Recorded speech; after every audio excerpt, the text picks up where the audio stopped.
Halo semuanya, perkenalkan nama saya Leonia Agustina Sihaan dengan NPM F1B0220037 dari kelompok 7 organik. Jadi, di sini saya akan menjelaskan mengenai percobaan pelarut organik. Apa sih pelarut organik itu? Pelarut organik adalah pelarut yang mengandung atom karbon dalam molekulnya. Sedang uh, kita akan mengetahui tujuan dari pelarut organik yaitu untuk membedakan pelarut organik yang bersifat polar dan pelarut organik yang bersifat nonpolar. Senyawa pelarut polar akan mudah larut dalam pelarut polar, sedangkan senyawa pelarut nonpolar akan mudah larut dalam pelarut nonpolar. Adapun alat dan bahan yang akan digunakan dalam pelarut organik yaitu seperti batang pengaduk, penangas air, neraca analitik, tabung reaksi, dan bahan yang digunakan seperti benzena, sikloheksana, N-heksana, kloroform, metanol, aquades, dan terdapat 5 sampel yang akan digunakan yaitu seperti panadol, asam salisilat, metanol, etanol, dan glukosa. Adapun dalam percobaan ini pelarut yang polar yaitu seperti metanol, etanol, dan air. Pelarut yang nonpolar seperti benzena, kloroform, N-heksana, dan sikloheksana. Pada pembahasan ini kita akan membahas pada percobaan yang telah dilakukan seperti pada sampel A yaitu benzena yaitu pada asam salisilat sebagai senyawa yang dilarutkan.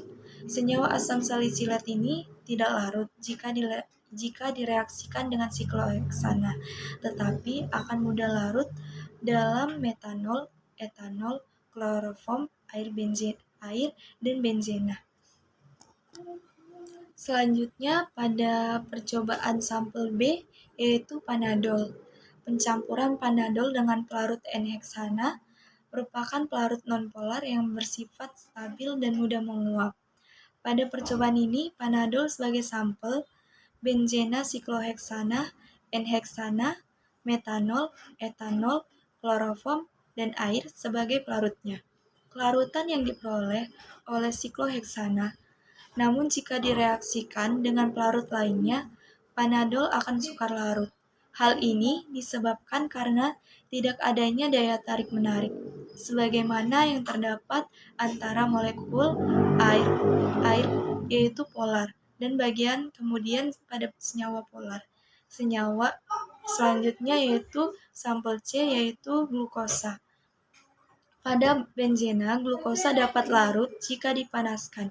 Begitu juga glukosa terhadap sikloheksana, N-heksana, metanol, kloroform, dan air.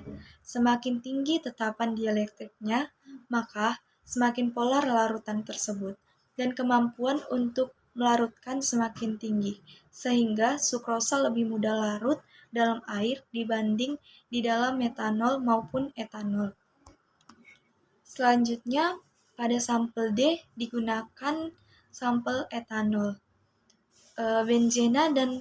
Benzena dapat larut dengan sempurna dan akan berwarna bening, begitu juga air, etanol, kloroform.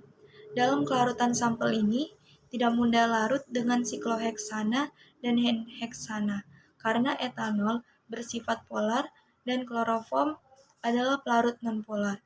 Namun pada hal ini senyawa yang dapat larut dengan senyawa sejenisnya, atau polar dapat larut dengan senyawa polar, dan sebaliknya nonpolar akan larut pada senyawa nonpolar, seperti kloroform. Lalu selanjutnya pada percobaan terakhir digunakan sampel metanol. Sampel metanol ini akan larut dan berwarna bening jika dilarutkan dengan benzena, metanol, etanol, dan kloroform.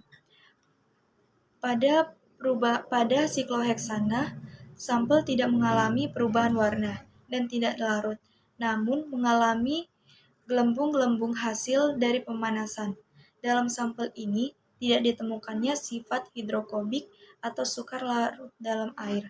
Semakin panjang bagian hidrokarbon, maka kelarutannya semakin rendah di dalam air. Metanol merupakan pelarut organik nonpolar, hanya bisa terlarut dalam pelarut nonpolar juga. Sekian dari penjelasan saya. Bila ada kurang dan bila ada kekurangan, saya mohon maaf. Terima kasih.